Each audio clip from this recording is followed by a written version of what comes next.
plaisir d'accueillir le père José Antonini, curé de Fontainebleau.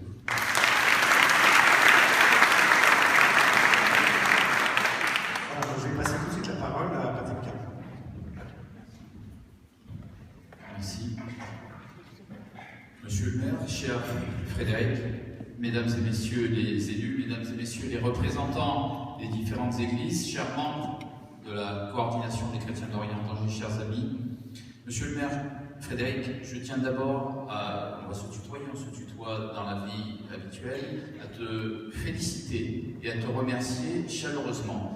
L'initiative que tu prends aujourd'hui, c'est vrai, c'est la deuxième après celle de Paris, celle du 16e arrondissement avec Claude Goasguen, et cette parole que tu t'engages à installer sur le fronton de ta mairie va rappeler à tous les Français, va rappeler à tous les habitants de cette belle ville combien il est important d'être solidaire, qu'il y a des populations qui nous ressemblent, qui ont porté notre culture, à qui nous sommes redevables d'une histoire et d'une civilisation et qui aujourd'hui sont en train de disparaître, mais j'y reviendrai tout à l'heure.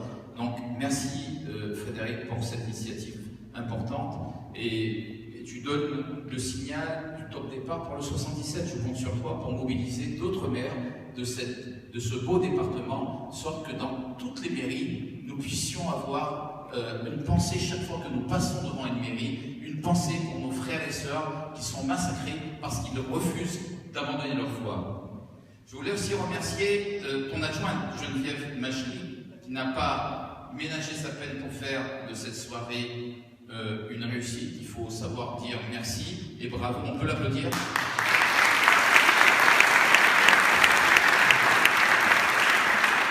Ton adjoint Laurent Roussette qui joue aussi aujourd'hui les monsieur loyaux, on peut dire. En tout cas, merci pour votre présence et puis ta directrice de cabinet, Madame Sassine, qui elle-même, même si elle ne parle pas l'arabe comme moi, est d'origine libanaise. C'est aussi, on peut le dire, de deuxième, troisième ou quatrième génération de la fédération.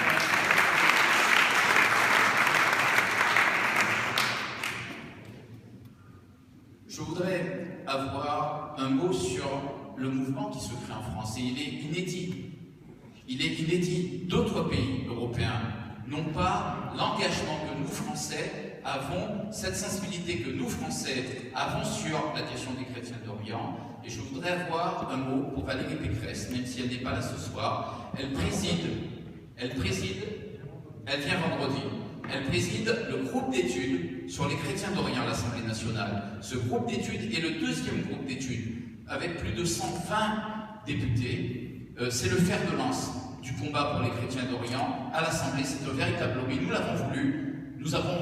La Credo s'est battue pour l'obtenir. Et Valérie Pécresse, aujourd'hui à la tête de cette institution, fait un travail remarquable, je tenais à le dire. Nous avons aussi aujourd'hui au Sénat un bureau d'études sur les chrétiens d'Orient, présidé par le président du Sénat lui-même, et au Parlement européen. Il y a un mois de ça, nous avons obtenu la création de groupes d'études sur les chrétiens d'Orient. Ça veut dire qu'une conscience est en train d'émerger, une conscience qu'il y a aujourd'hui une urgence à agir, et nos responsables politiques commencent à comprendre que la situation est grave et qu'elle porte des enjeux importants pour la stabilité du monde. Mais j'en dirai un mot tout à l'heure. Il est important de savoir pourquoi ils le font. Certains d'entre eux sont convaincus. C'est le cas de Frédéric, c'est le cas de Valérie. D'autres le font parce que vous êtes mobilisés, parce que les Français se sont mobilisés, parce que les Français ont montré qu'il y avait une immense émotion. Quand on parle des chrétiens d'Orient, on parle aussi de la France, et ça depuis Saint-Louis, et ça on ne peut pas l'oublier. Un mot sur les chrétiens. Ils vont disparaître. Ils étaient il y a 50 ans, dans les années 50 plutôt. Les chrétiens représentaient entre 15 et 20% des populations en Orient. Aujourd'hui, ils sont entre 3 et 5%. Et dans certains pays, je pense en particulier à l'Irak, ils vont disparaître. Le père Anis le dira tout à l'heure, 2 45 000 chrétiens en 77, 1 million, un peu plus de 2 millions 10 ans plus tard, et aujourd'hui il ne serait plus que 300 et leur seul rêve, c'est de partir. Les persécutions dont ils sont victimes rappellent une autre période de terreur. Et je voudrais le dire, parce qu'il y a un État, il y a un pays, il y a une puissance qui établit une sorte de continuum avec les événements passés. C'est la période du génocide arménien. Ces Arméniens qui ont été massacrés parce qu'ils sont Arméniens. Ces Arméniens qui ont dû fuir, qui se sont retrouvés en Syrie, au Liban, en Irak. Eh bien, ils vivent aujourd'hui un deuxième génocide. On ne doit pas l'oublier. Et la Turquie d'aujourd'hui, l'ancienne puissance ottomane d'hier, a toujours un rôle et une responsabilité dans ces événements-là. Jamais les chrétiens dans cette région du monde, depuis le génocide arménien, ne se sont sentis aussi faibles, aussi démunis, aussi abandonnés de tous, aussi impuissants à protéger les enfants. Il faut qu'on se dise la vérité. Lorsque les chrétiens d'Orient commençaient à être persécutés, nous avons regardé ailleurs.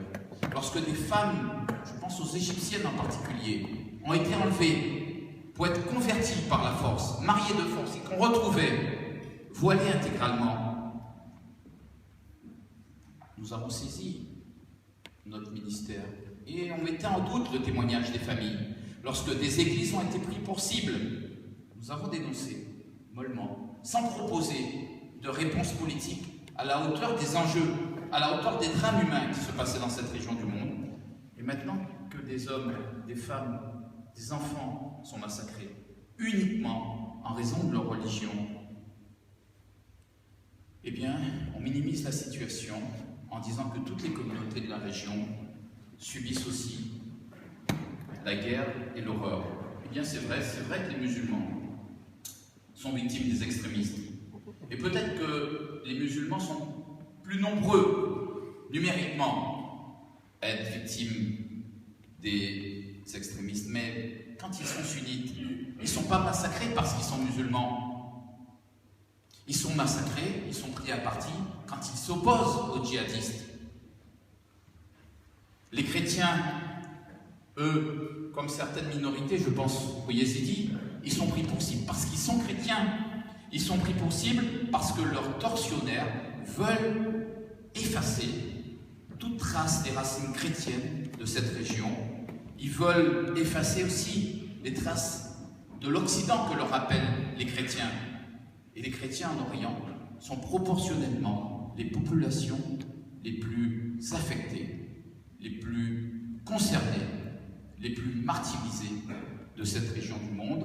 On leur laisse le choix, la conversion, la valise, le cercueil. Jean-Mère tout à l'heure rappellera que pour les Égyptiens, ils auraient pu avoir la vie sauve. Ceux qui ont été sauvagement assassinés, ceux qui ont été égorgés sur une plage, il fallait simplement qu'ils acceptent de se convertir. Et ils ont refusé. Et aujourd'hui, nos chrétiens qui sont en Orient nous rappellent à quel point il est important de croire pour eux, à quel point il est important de faire vivre une culture, une identité, une civilisation. La vérité, c'est que les chrétiens d'Orient, ils n'ont pas de territoire sanctuaire. Ils n'ont pas d'armée pour les défendre. Ils n'ont pas de parti politique à part le Liban pour porter leurs intérêts. Ils n'ont pas non plus de protecteurs internationaux. Les chiites qui sont nombreux et qui sont attaqués par Daesh, mais ils ont leurs protecteurs. L'Iran, ils ont leur sanctuaire. Ils peuvent se réfugier dans des sanctuaires où on ne peut pas les atteindre. Les sunnites, les pays sunnites et les États du Golfe, ils portent à bout de bras les sunnites. Ils les aident, ils les arment. Et ils ont aussi des armées et parfois des gouvernements. Les Kurdes ont aussi un territoire, il faut se dire les choses, et ils ont une armée puissante, ils ont même le pétrole, et l'Occident les aide. Et c'est bien. Et les chrétiens d'Orient, qui défend les chrétiens d'Orient? Qui pense aux chrétiens d'Orient? Personne. Ni les pays occidentaux, ni les pays arabes. Alors, parlons tout de suite pour l'évacuer des occidentaux. quand on parle des chrétiens, eh bien on a mauvaise conscience. C'est comme si on était, nous, pays occidentaux, gênés d'afficher la solidarité avec des populations qui portent depuis près de 2000 ans les valeurs de la chrétienté, nos valeurs, des populations à qui nous devons nos civilisations et nos identités. Et quant aux pays et aux populations arabes, eh bien on ne les entend pas. Il faut dire les choses. Leur silence nous blesse. J'ai vu le roi du Bahreïn, je le lui ai dit.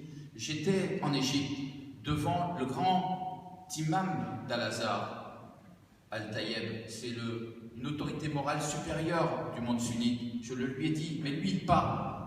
Leur silence, le silence de la rue arabe, nous choque. Pourquoi? Pourquoi eux qui sont prompts à se mobiliser pour d'autres causes? Vous voyez bien, y compris à Paris, des manifestations lorsqu'on parle, par exemple, de la Palestine. Pourquoi sont les chrétiens d'Orient, on ne les entend pas? Les musulmans devraient pourtant se rappeler ce qu'ils doivent aux chrétiens. Ils devraient se souvenir que c'est grâce aux chrétiens que l'islam des premiers temps a pu survivre et se développer. Qui étaient les persécuteurs des premiers musulmans de la Mecque? Qui? Leurs propres polythéistes, leurs propres frères de leur propre tribu. Et qui les a accueillis, protégés, aidés, quand tout était perdu? Pour eux, c'était les chrétiens. Cette religion, il faut être là-dessus, rappeler aux musulmans d'Orient et aussi en France. Nous avons lancé l'appel de Paris avec les musulmans français pour les chrétiens d'Orient, avec le CFCM et le recteur de la Grande Mosquée de Paris en septembre 2014. Ils connaissent leur histoire. Ils savent que si le négus de l'Abyssinie chrétienne n'avait pas accueilli et protégé les premiers musulmans qui fuyaient la tyrannie, eh bien peut-être qu'il n'y aurait pas eu de musulmans aujourd'hui dans le monde. Cette persécution donc des chrétiens aurait dû soulever des vagues de solidarité et d'indignation. Après tout, les chrétiens et les musulmans en Orient, eh bien, ils appartiennent à la même civilisation, aux mêmes nations. Ils ont vécu ensemble pendant des siècles et il faut qu'ils puissent continuer à vivre ensemble dans des pays libres et souverains qui assurent l'égalité de tous les citoyens dans le respect des libertés. Ils n'ont pas la démocratie en Orient, ils ont la diversité religieuse. Et la fin des chrétiens d'Orient, ce serait un coup terrible, ce serait un appauvrissement terrible, intellectuel, moral, économique dans ces pays. C'est leur intérêt de s'engager pour défendre les chrétiens d'Orient. Il faut que nous, en Occident, sachions le leur dire. La question des chrétiens d'Orient, c'est aussi la question des Arabes, c'est aussi la question des musulmans, c'est pas simplement la question des Français, c'est pas simplement la question des Occidentaux. C'est leur responsabilité de s'assurer que les chrétiens restent chez eux. Soyez certains que nous, à la Credo, puisque nous allons régulièrement dans les pays arabes, nous prenons soin de toujours délivrer ces messages que les chrétiens d'Orient sont chez eux en Orient. Leur place n'est pas ici, leur place est là-bas. Mais pour qu'ils puissent revenir là-bas, nous avons une proposition simple, monsieur le maire. Peut-être deux pour vous. La première, et le roi du Bahreïn m'a donné son accord, Fabius m'a donné son accord. Créer un fonds spécifique pour la reconstruction des églises, des maisons, des écoles, des hôpitaux, des villages chrétiens. Aujourd'hui, tout est rasé. On dit aux chrétiens, restez dans des camps. Quand ça ira mieux, vous reviendrez dans vos villages. Mais qui a envie de revenir dans un village où il n'y a rien? Si l'Occident, si les pays arabes, si les pays du Golfe ne se mobilisent pas pour créer un fonds spécifique qui les aide à revenir sur leur terre, eh bien moi je vous le dis, jamais ils ne reviendront sur leur terre. Nous avons demandé à Fabius, puisqu'il nous a donné son accord, il l'a fait publiquement, il a dit publiquement qu'il soutenait notre proposition, nous lui avons dit de passer aux actes et de mobiliser une conférence des donateurs. Nous attendons toujours, nous espérons que cette conférence viendra. Et monsieur le maire, vous êtes aussi président des hôpitaux de France. À ce titre, on a besoin de votre aide. Peut-être pourriez-vous, à la fin de la conférence, nous dire comment vous allez pouvoir nous aider pour certains dispensaires, en Irak notamment, qui n'ont plus rien, et certains matériels qui sont